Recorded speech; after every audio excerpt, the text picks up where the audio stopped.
तो नमस्कार दोस्तों, तो कैसे हैं आप लोग। आप सभी का स्वागत है एग्जाम विद मी में। मैं उम्मीद करता हूं आप लोग अच्छे होंगे। तो जैसा कि आप लोगों को मालूम है कि हिंदी का प्रैक्टिस सेट चल रहा था, तो आइए हम लोग हिंदी के अगले प्रैक्टिस सेट की ओर मूव करते हैं और आइए देखते हैं आपका पहला क्वेश्चन। मुझे विश्वास है कि अच्छे डैश डैश जरूर आएंगे। अगर आपको मोदी जी का एक भाषण याद हो तो उन्होंने कहा था कि अच्छे दिन जरूर आएंगे। तो हम लोग उन्हीं अच्छे दिनों के प्रयास में लगातार मेहनत कर रहे हैं ताकि इस देश के और आपके अच्छे दिन जल्दी ही आए। अगर मैं इसमें पहले ऑप्शन की बात करूं तो रात,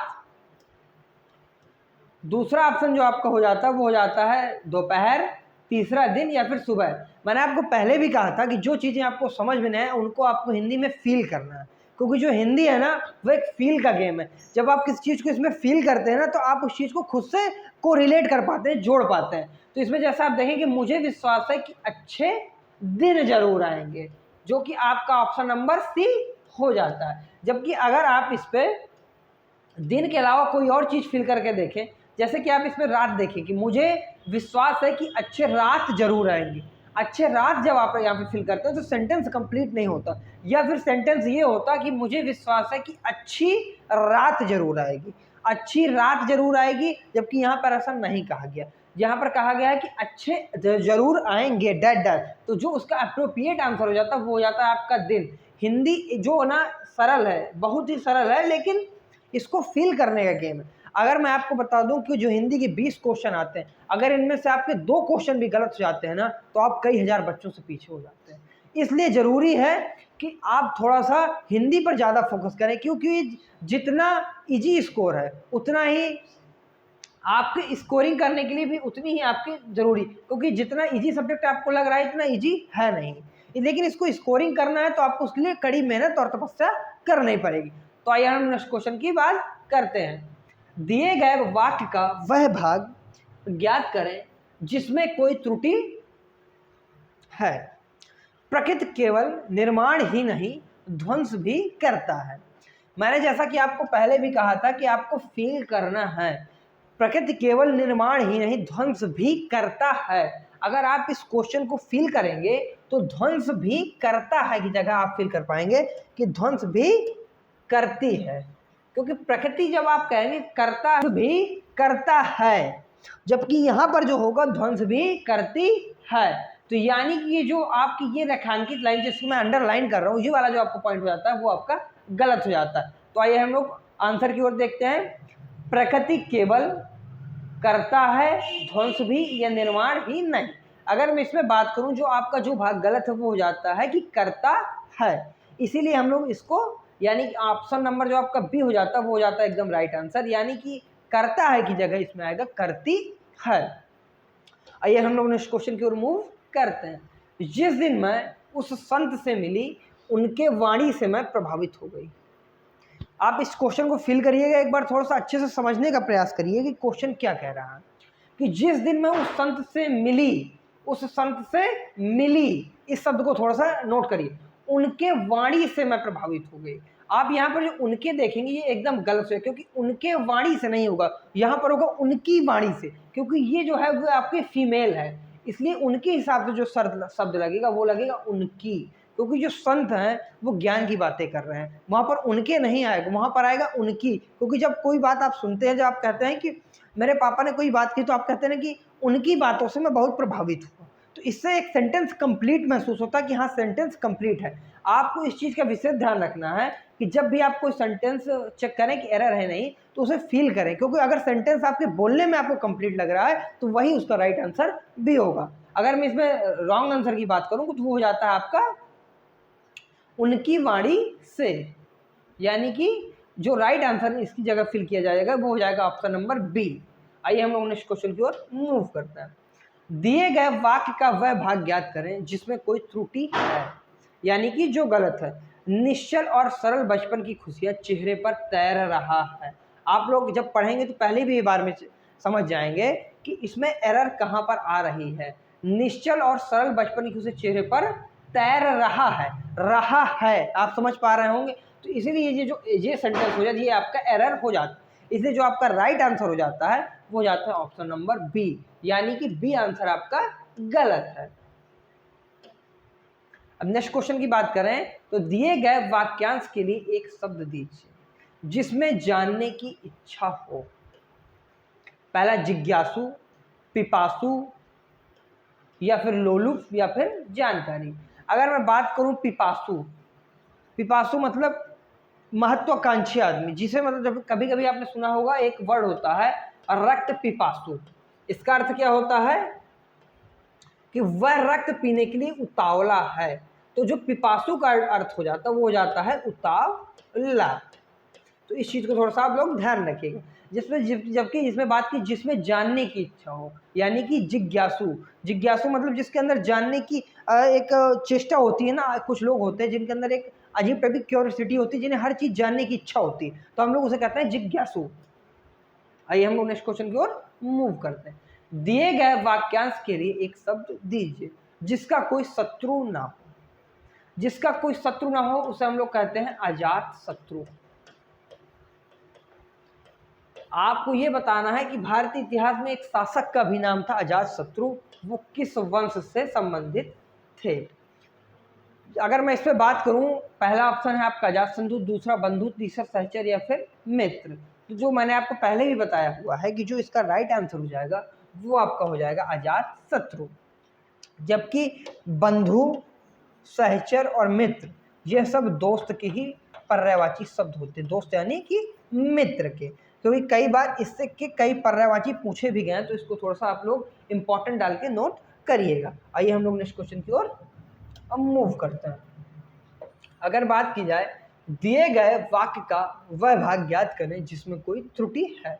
उद्योग धंधों के विस्तार से वृक्षों की संख्या से निरंतर गिरावट आ रही है। ये तो एकदम सार सत्य भी है कि जितना उद्योग धंधे विकास कर रहे हैं उतनी ही हमारी पृथ्वी को, हमारे पर्यावरण को नुकसान हो रहा है। तो आइए हम लोग इसे थोड़ा सा समझने की कोशिश करते हैं। मैंने पहले भी कहा कि आपको क्वेश्चन को फील करना है, आपको रटना नहीं है, आपको समझना है उस चीज को। उद्योग धंधों के विस्तार से वृक्षों की संख्या से, वृक्षों की संख्या से निरंतर, जबकि आप यहाँ ये जो पॉइंट जुड़ा हुआ है वो यहाँ पर से नहीं में से ऐड किया जाएगा, मतलब में लगा के इसको जोड़ा जाएगा। इसलिए जो इसका गलत आंसर हो जाता है वो हो जाता है कि वृक्षों की संख्या से, यानी कि आंसर नंबर डी है जो, वो आपका गलत आंसर हो जाएगा। आइए हम लोग नेक्स्ट क्वेश्चन की ओर मूव करते हैं। सही वर्तनी वाले शब्द का चयन करें। घुड़दौड़, घुड़दौड़ा, या फिर घुड़दौड़, या फिर घोड़दौड़। घुड़दौड़ का मतलब घोड़ों की रेस। तो घुड़दौड़ जो होता है उसमें आप देखें घुड़दौड़, जब आप इसका उच्चारण करेंगे तो आप सुनेंगे घुड़दौड़, मतलब जो आपका पहला आंसर हो जाता है वो एकदम करेक्ट आंसर आपका हो जाता है, यानी कि आंसर नंबर ए आपका राइट आंसर है। उसके अलावा जो ये बाकी के तीन हैं ये आपके गलत आंसर हैं। आइए हम नेक्स्ट क्वेश्चन की ओर मूव करते हैं। निम्नलिखित में से उस विकल्प का चयन करें जो गड़े उड़दे मुखारना मुहावरे का अर्थ व्यक्त करता है।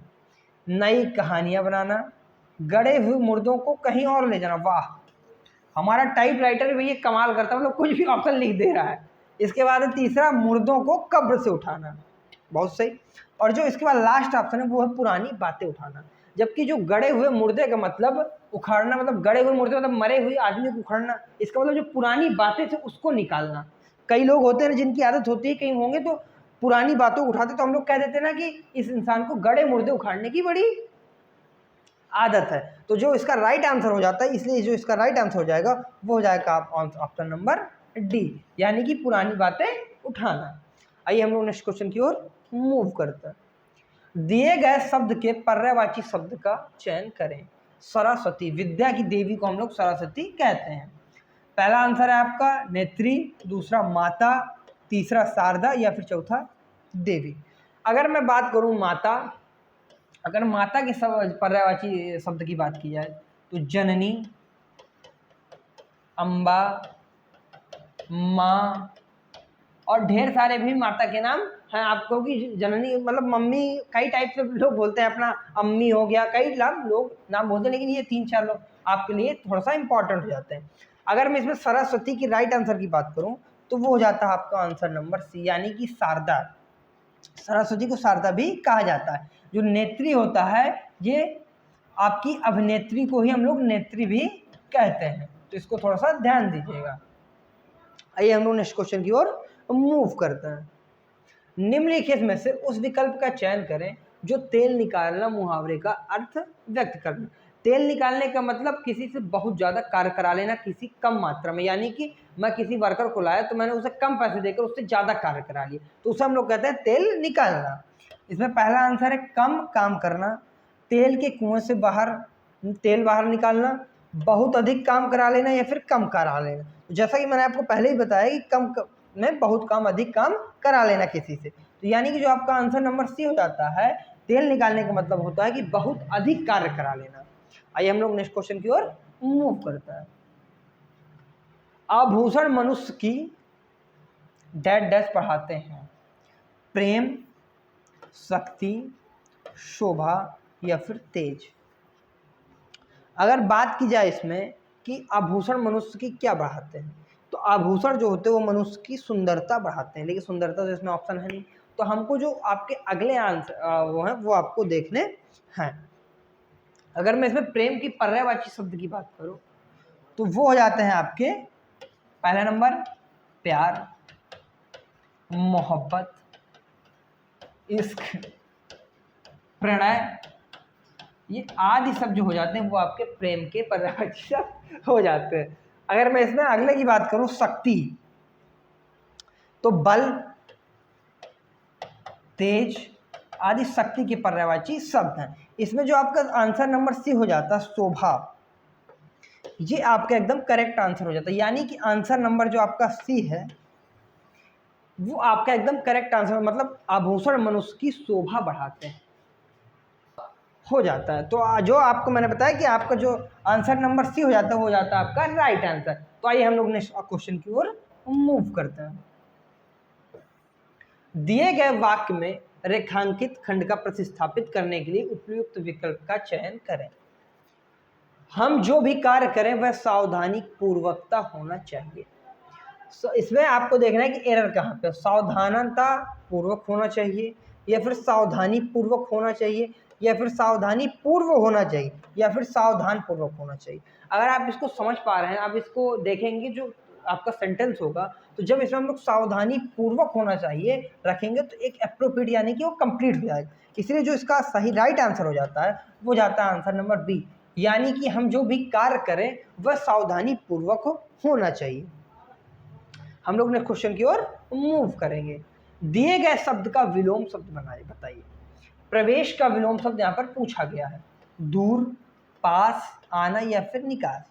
अगर मैं दूर के विलोम शब्द की बात करूं तो वो आपका हो जाता है पास, यानी दूर का विलोम शब्द पास, आना का जाना। अगर मैं इसमें निकास की बात करूं तो जो प्रवेश का विलोम शब्द हो जाएगा वो हो जाएगा आपका आंसर नंबर डी, यानी कि निकास प्रवेश का विलोम शब्द होता है। तो आइए हम लोग इस क्वेश्चन की ओर मूव करते हैं।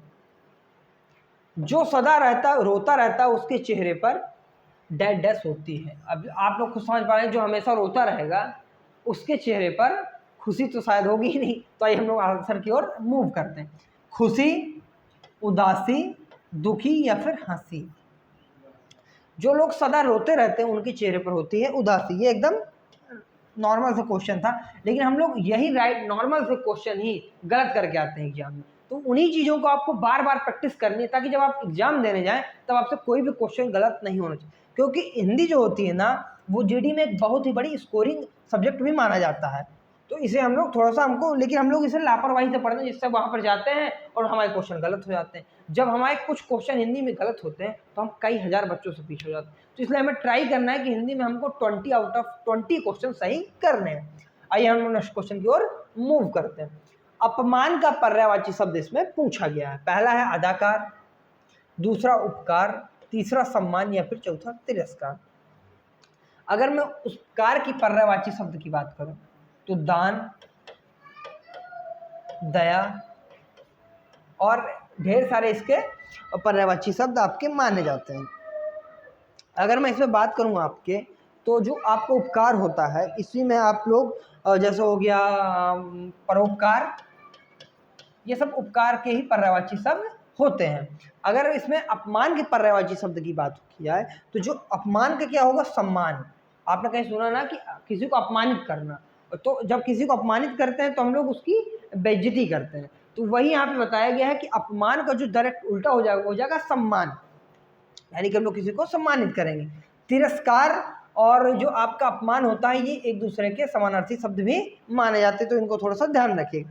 आइए हम लोग नेक्स्ट क्वेश्चन की ओर मूव करते हैं। संन्यास का यहाँ पर पर्यायवाची शब्द पूछा गया है। संन्यास का तात्पर्य होता है जो लोग अपना घर परिवार त्याग देते हैं। संन्यास का मतलब होता है त्याग। इसमें पहला आपका आंसर है सेवक, दूसरा गृहस्थ, तीसरा अतिथि या फिर बाहर। अगर मैं अतिथि के विलोम शब्द की बात करूं तो वो हो जाएगा आपका अतिथि, क्योंकि ये क्वेश्चन कई बार आपके जीडी में पूछा भी गया है कि अतिथि का विलोम शब्द क्या है। तो जो अतिथि का विलोम शब्द हो जाता है वो हो जाता है आपका आतिथ्य। अगर संन्यास के पर्यायवाची शब्द की बात की जाए, मैं यहाँ पर लिखी दे रहा हूँ ताकि आपको थोड़ा सा डाउट हो कि संन्यास का पर्यायवाची शब्द क्या है। तो जो आपका संन्यास का पर्यायवाची शब्द हो जाएगा वो हो जाएगा गृहस्थ, क्योंकि गृहस्थ जीवन में इंसान सांसारिक चीजों के साथ रहता है, जबकि संन्यास में इंसान सब कुछ त्याग कर वनों की ओर प्रस्थान कर लेता है। संन्यास का अर्थ ये नहीं है कि वनों में रहना, संन्यास का अर्थ है सेवा करना, परोपकार करना। तो आइए हम लोग नेक्स्ट क्वेश्चन की ओर मूव करते हैं। दिए गए शब्द का विलोम शब्द चुनिए। उग्र, उग्र मीन्स क्रोध। किसी किसी के लोग कहते हैं कि इसका स्वभाव बड़ा उग्र है। अगर मैं पहले आंसर की बात करूं तो अग्रज, दूसरा अग्र, तीसरा लड़ाई और चौथा शांत।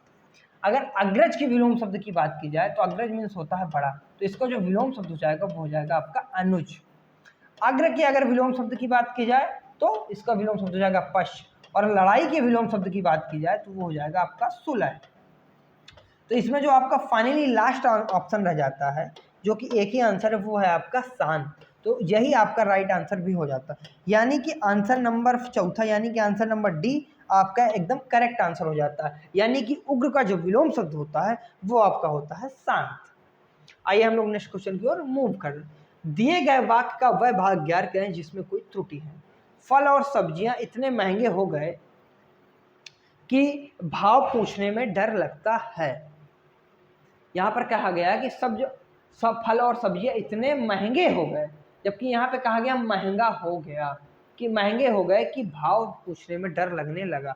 तो आप जैसे इसका उच्चारण करेंगे तो आपको इसमें गलतियां पता चल जाएगी। तो यानी कि इसका जो गलत आंसर वो हो जाएगा ऑप्शन नंबर ए, यानी कि इसमें जो पहला वाला ऑप्शन है वही इसका राइट आंसर भी हो जाएगा।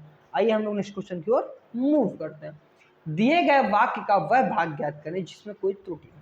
मनुष्य जब किसी के कष्ट को दूर करने का संकल्प करता है तब वह विशेष सुख पर अनुभव करता है, तब वह विशेष सुख का अनुभव करता है। मनुष्य जब किसी को कष्ट को दूर करने का संकल्प करता है तब वह विशेष सुख पर अनुभव करता है।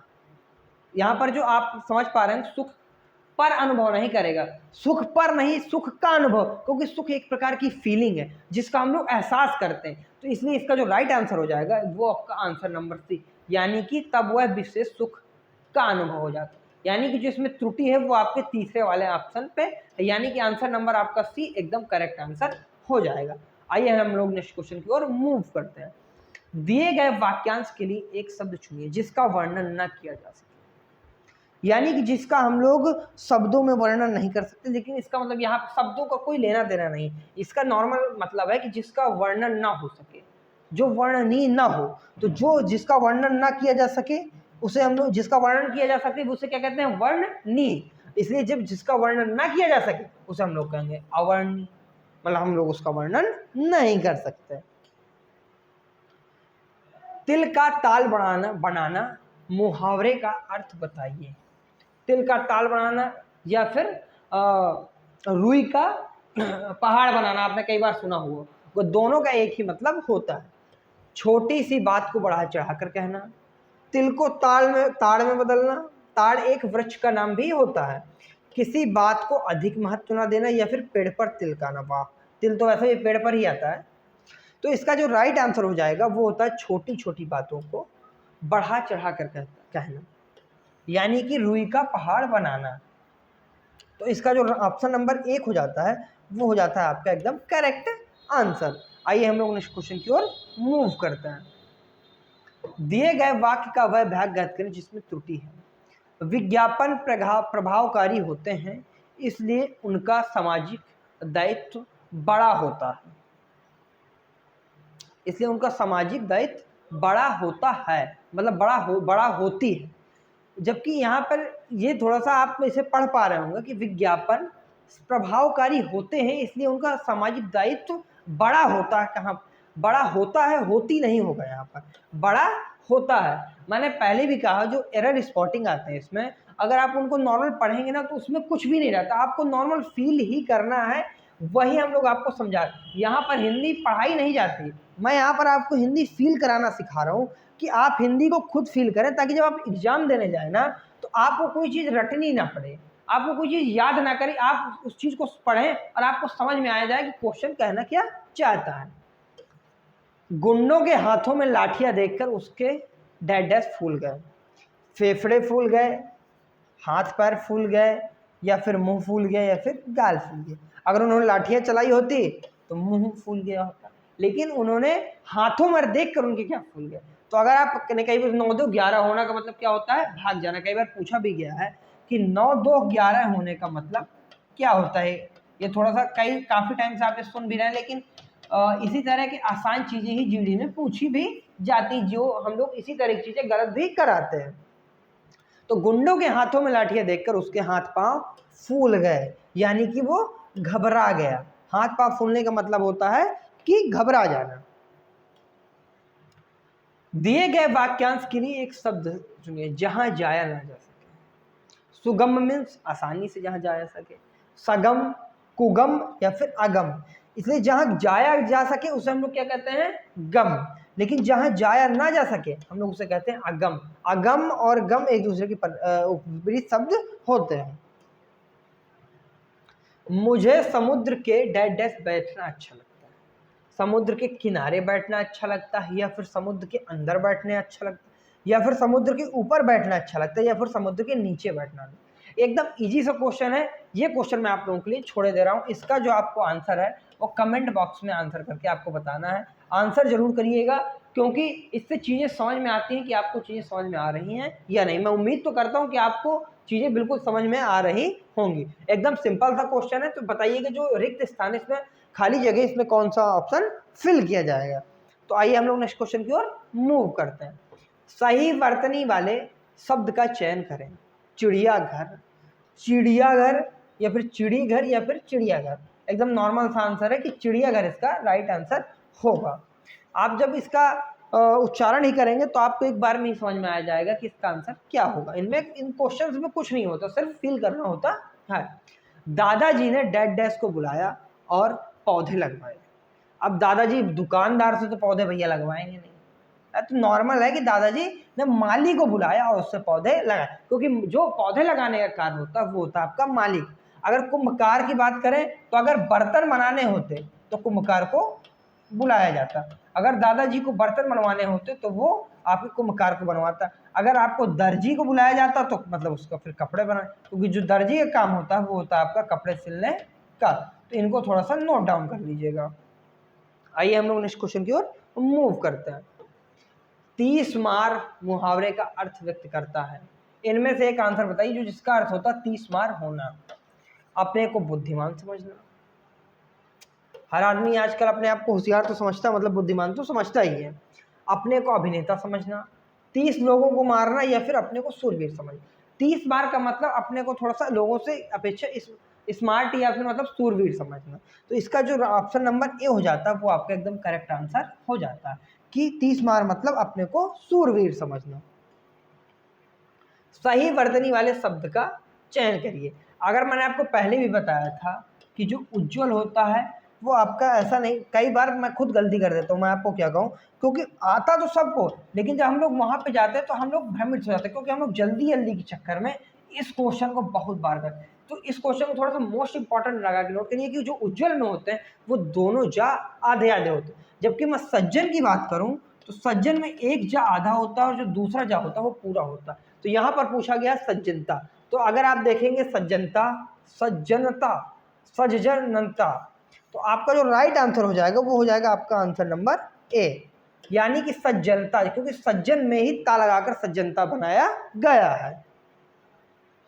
थोड़ी देर बाद हवा ने असर दिखाया और मन प्रसन्न हो गई। जब हवा में आप लोग कहीं बैठते हैं तो आप प्रसन्न हो गई, वो कोई चीज मतलब क्या कहते हैं, करता थोड़े ना कि प्रसन्न हो गई, वो तो एक फीलिंग्स है ना, तो मन प्रसन्न हो गया, गई नहीं होगी। तो इसका जो पहला ना ऑप्शन हो जाता है वो एकदम सही आंसर हो जाता है। अपने देश को बना कपड़ा पहनना सभी भारतीयों की प्राथमिकता होनी चाहिए, यानी कि जो चीज़ें हमारे देश में बनती हैं उनको पहनना इस देशवासियों को पहली प्राथमिकता होनी चाहिए। तो अपने देश पर बना, अपने देश में बना कपड़ा, अगर यहाँ पर आप देखेंगे इसको, जो इसमें राइट आंसर होगा, जो इसमें फिल किया जाएगा ताकि ये वाक्य आपका करेक्ट हो जाए, तो अपने देश में बना कपड़ा पहनना सभी भारतीयों की प्राथमिकता होनी चाहिए। तो आप ऑप्शन में देखेंगे कौन सा ऑप्शन आपका इससे मैच करता है। तो अपने देश में बना कपड़ा, यानी कि आंसर नंबर जो आपका बी हो जाएगा वो एकदम राइट आंसर हो जाएगा, यानी कि अपने देश में बना कपड़ा पहनना हम सभी भारतीयों की पहली प्राथमिकता होनी चाहिए। दिए गए शब्द के पर्यायवाची शब्द का चयन करें। ध्वज, ध्वज को हम लोग झंडा भी कहते हैं। पहला ऑप्शन है पताका, दूसरा डंडा, तीसरा कपड़ा या फिर चौथा बयार। अगर मैं इसमें बात करूं कपड़े की, तो इसका होता है पट, परिधान, वस्त्र, ये कपड़े के पर्यायवाची शब्द होते हैं। अगर मैं इसमें बात करूं तो जो ध्वज का राइट आंसर हो जाता है कि जो ध्वज का पर्यायवाची होता है वो आपका हो जाता है पताका। तो पताका होता है वो ध्वज का ही पर्यायवाची शब्द माना जाता है, यानी कि होता है। व्यक्ति कुसंगति में पढ़कर अपनी अच्छाइयाँ खो देता है। ये जो राइट आंसर होते हैं आप इनको पढ़ेंगे ना तो आप एकदम, इनमें कुछ नहीं था, एकदम बहुत ही सिंपल होते हैं, लेकिन फिर भी मैंने देखा है कि कई लोग इन्हीं सारे एकदम सिंपल से क्वेश्चन को गलत करके आते हैं। आइए हम लोग देखते हैं उपयुक्त विकल्प। अपन अच्छाइयाँ खो देता है, अपनों अच्छाइयाँ खो देता, अपनी अच्छाइयाँ खो, यानी कि जो आपका आंसर नंबर सी हो जाएगा वो हो जाएगा आपका एकदम करेक्ट आंसर, कि व्यक्ति कुसंगति में पढ़कर अपनी अच्छाइयाँ खो देता है। तो आइए हम लोग नेक्स्ट क्वेश्चन की ओर मूव करेंगे। दिए गए शब्द का विलोम शब्द चुनिए। आधुनिक, परलोक, इहलोक या फिर अधुनातन। आधुनिक मतलब अभी का, यानी कि मॉडर्न टाइप का। अगर आधुनिक मॉडर्न का क्या होगा, पुराना क्या होगा, आधुनिक का जो आप विलोम शब्द की बात करें तो वो आपका हो जाएगा प्राचीन, यानी कि जो राइट आंसर हो जाए आंसर नंबर 1। अगर परलोक के विलोम शब्द की बात की जाए तो इहलोक, परलोक का विलोम शब्द इहलोक, और आधुनिक का विलोम शब्द प्राचीन। आइए हम लोग नेक्स्ट क्वेश्चन की ओर बात करते हैं। आस्तीन का साफ मुहावरे का अर्थ व्यक्त करता है। अगर मैं बात करूं आस्तीन का, आस्तीन से सांप निकालना, धोखेबाज मित्र, आस्तीन में सांप पालना या फिर सच्चा मित्र। आस्तीन का सांप का मतलब होता है जो लोग हमारे सगे संबंधी होते हैं, हमारे मित्र होते हैं, लेकिन हमारे हितैषी नहीं होते। तो आस्तीन का सांप का जो राइट आंसर हो जाएगा वो हो जाएगा आपका आंसर नंबर बी, यानी कि धोखेबाज मित्र।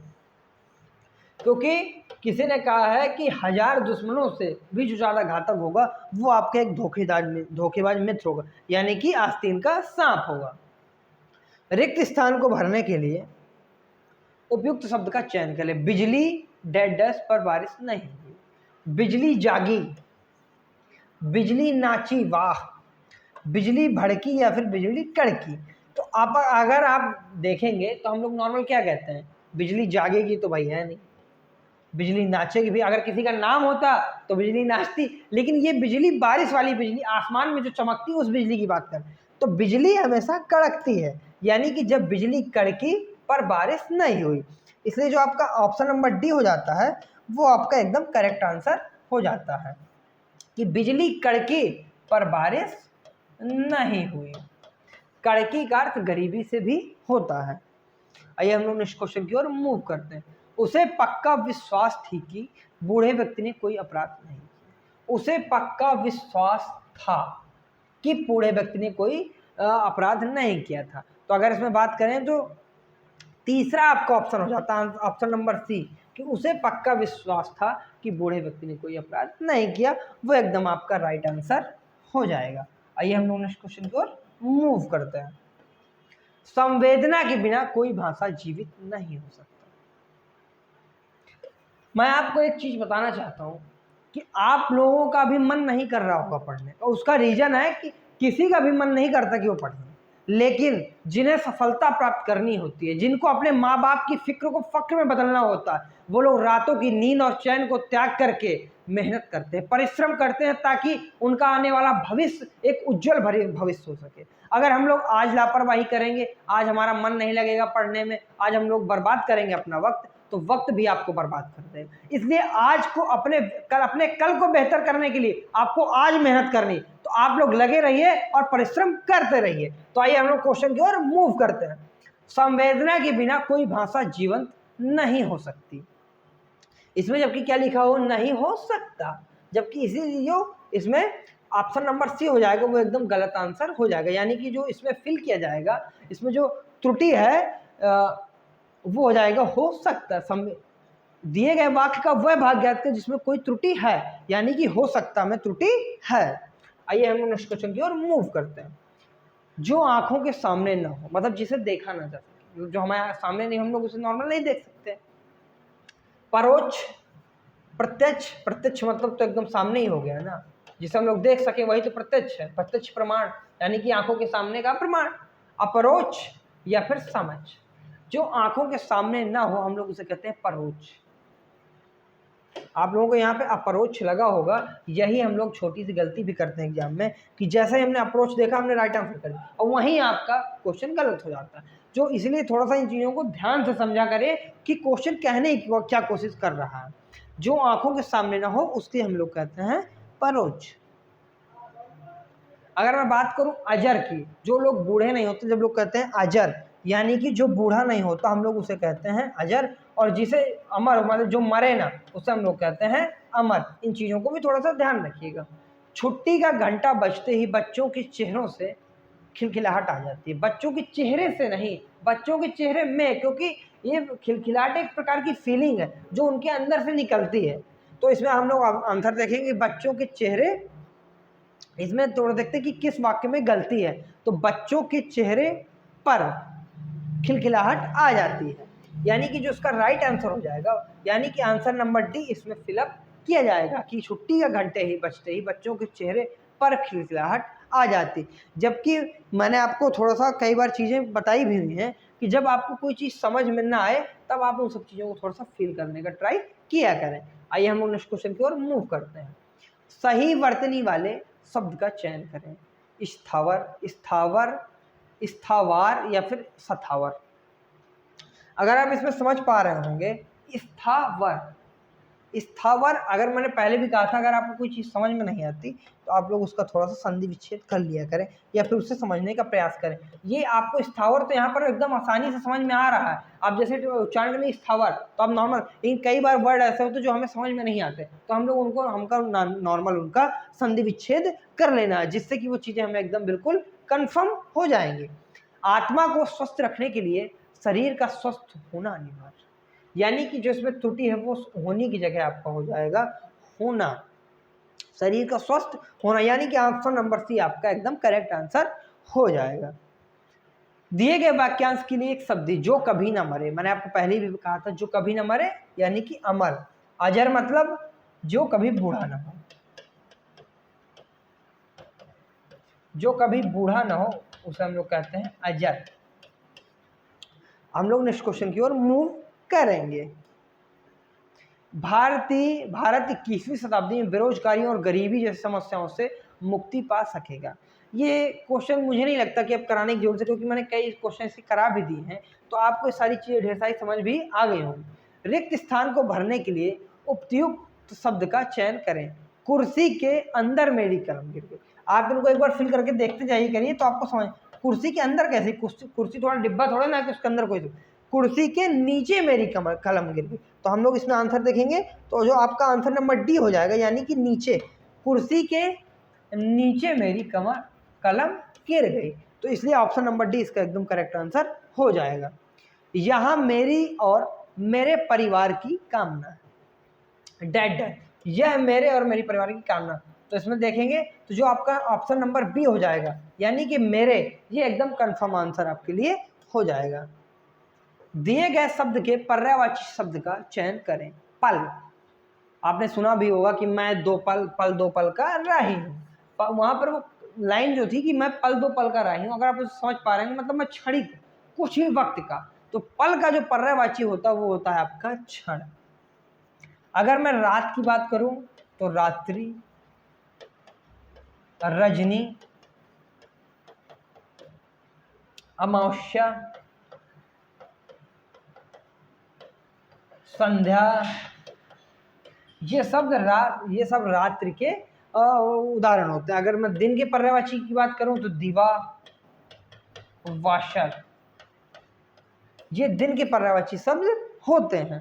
आइए हम लोग नेक्स्ट क्वेश्चन की ओर मूव करते हैं। घोड़े बेचकर सोने, यानी एकदम रिलैक्स होकर सोना, मतलब एकदम फ्री। घोड़े बेचना, निश्चित होकर सोना, हल्की नींद में सोना, घोड़े बेचकर सोना खरीदना। तो मैंने आपको बताया घोड़े बेचकर सोना मतलब एकदम रिलैक्स, एकदम फ्री माइंड से सोना, यानी कि निश्चिंत होके सोना। यानी कि ऑप्शन नंबर बी आपका एकदम कंफर्म आंसर हो जाएगा। अगर मैं नेक्स्ट क्वेश्चन की बात करूं, निस्वार्थ शब्द का विलोम। निस्वार्थ मतलब जिसमें हमारा कोई पर्सनल हित जुड़ा ना हो। परोपकार, समर्थ, अंतरात्मा या फिर स्वार्थ। अगर मैंने परोपकार के पर्यायवाची शब्द बताए हुए थे आपको, दया, दान, सॉरी दया नहीं होगा इसमें, लेकिन जो आपका दान होगा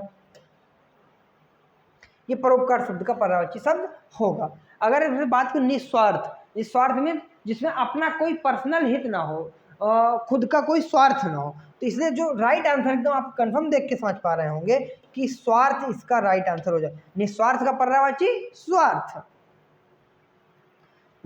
सही वर्तनी वाले शब्द का चयन करें। प्रसाद, प्रासद, प्रसाद या फिर प्रसद। हम लोग कई बार प्रसाद कह देते जबकि वो प्रसाद नहीं होता, वो होता है प्रसाद। तो थोड़ा सा इसको ध्यान से नोट करिएगा। वह तुमको तेज भागता है, मुझे तेज भागता है या फिर सबसे तेज भागता है या फिर आपको तेज भागता है। तो अगर आप इसमें राइट आंसर की बात करेंगे तो वह सबसे तेज भागता है, क्योंकि मैंने आपको पहले भी कहा हुआ कि क्वेश्चन को हमको फील करना, हमको रटना नहीं है, हमको क्वेश्चन को समझना है। कमर का पर्यायवाची शब्द यहाँ पर पूछा गया है। अगर कमर की पर्यायवाची शब्द की बात की जाए तो वो आपका हो जाएगा कटी। कटी मीन्स कमर। अगर हाथ की बात करें तो हथेली, हस्त, ये आपके हाथ के पर्यायवाची शब्द हो जाएंगे। अगर मैं आपके पैर की बात करूं तो पांव। आपका आपको इसके बाद के दो पर्यायवाची शब्द कमेंट बॉक्स में बताने हैं कि पैर के दो अगले पर्यायवाची शब्द क्या होंगे। आप इनका थोड़ा सा आंसर जरूर किया करिए, क्योंकि इससे हमें भी थोड़ा समझ में आता है कि हमारे बच्चे की प्रिपरेशन थोड़ा सा कैसी है। आइए हम लोग नेक्स्ट क्वेश्चन की ओर मूव करते हैं। दिए गए वाक्य के लिए सबसे उपयुक्त विकल्प का चयन करें। दिल्ली से मुंबई आने वाले ट्रेन 2 घंटे की देरी से आएगी। ये आपका होमवर्क है, आपको इसका आंसर कमेंट बॉक्स में करना है। इसका और जो मैंने पहले आपको दो शब्द बोले थे, आपको ये बताना है कि दिल्ली से मुंबई आने वाला ट्रेन 2 घंटे की देरी से आएगी। इसमें पहला होगा, दूसरा होगा, ये तीसरा होगा या चौथा होगा। Thank you so much guys कि आपने इतना टाइम यहाँ पर दिया। लेकिन आपको एक चीज़ और समझनी है कि अगर आपको सफलता वाकई प्राप्त करनी है तो आपको उसके लिए एक प्रतिस्पर्धी होना पड़ेगा, लोगों से आगे निकलना पड़े, क्योंकि इस रेस में दौड़ तो बहुत लोग रहे हैं, लेकिन आगे वही निकल जाएगा जो जिद्दी होगा, क्योंकि जो गेम है ना ये जिद का है। Thank you so much guys.